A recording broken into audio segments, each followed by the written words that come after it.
मन को लीन करना एक आवश्यक विषय। वानिपीडिया से मन को हमारा सबसे अच्छा दोस्त या सबसे बड़ा दुश्मन कहा जाता है।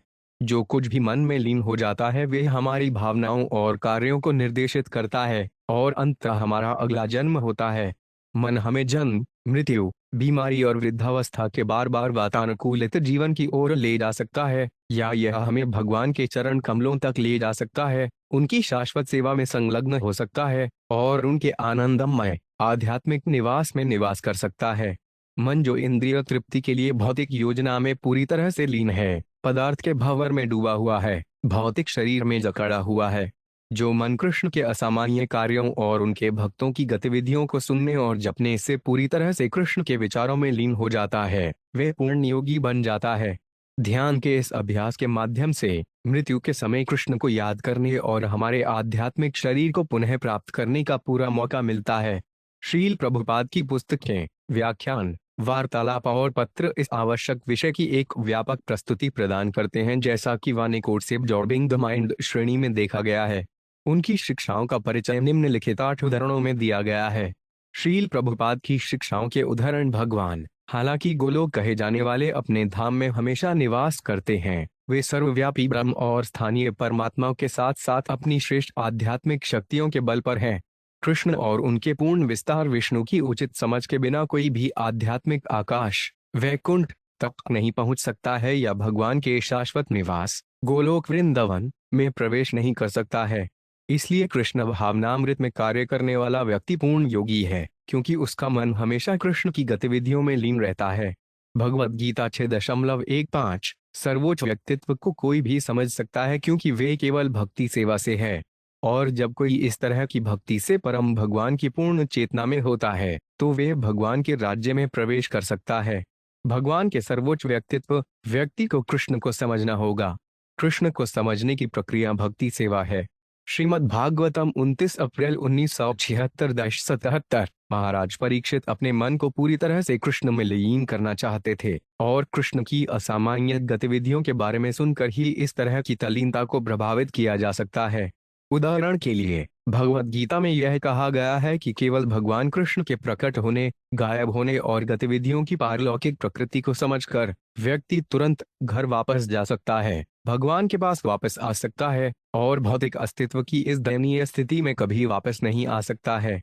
इसलिए हमेशा कृष्ण के बारे में सुनना बहुत शुभ है। श्रीमद् भागवतम 2.1। प्रत्येक व्यक्ति का जीवन इस प्रकार व्यवस्थित होना चाहिए कि जीवन की अंतिम अवस्था, जैसे मृत्यु से पहले के अंतिम 15 से 20 वर्ष, जीवन की सर्वोच्च सिद्धि प्राप्त करने के लिए पूरी तरह से भगवान की भक्ति सेवा के लिए समर्पित हो सकते हैं। भौतिक भोग और सकारात्मक गतिविधियों में अपने जीवन के सभी दिनों को संलग्न करना वास्तव में मूर्खता है, क्योंकि जब तक मन भौतिक भोग के लिए सकाम कार्यों में लीन रहता है तब तक बंध जीवन या भौतिक बंधन से बाहर निकलने का कोई मौका नहीं है।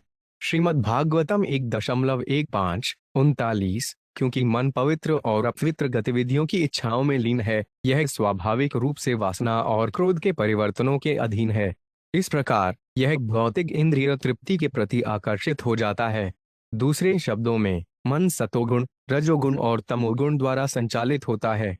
11 इंद्रियां और 5 भौतिक तत्व हैं और इन 16 वस्तुओं में मन प्रमुख है। इसलिए मन देवताओं, मनुष्यों, पशुओं और पक्षियों के बीच विभिन्न प्रकार के शरीरों में जन्म लेता है। श्रीमद् भागवतम 5.11-55। मनुष्य के लिए मन बंधन का कारण है और मन मुक्ति का कारण है। इंद्रिय विषयों में लीन मन बंधन का कारण है और इंद्रिय विषयों से विरक्त मन मुक्ति का कारण है। अमृत बिंदु उपनिषद 2। इसलिए जो मन हमेशा कृष्ण चेतना में लगा रहता है वे एक परम मुक्ति का कारण है। भगवद गीता 6.5। वास्तविक बात यह ध्यान है, तुम जप और श्रवण करते हो। यह ध्यान का अर्थ है अपने मन को पूर्ण पुरुषोत्तम भगवान में लीन करना। यही ध्यान है वास्तविक ध्यान।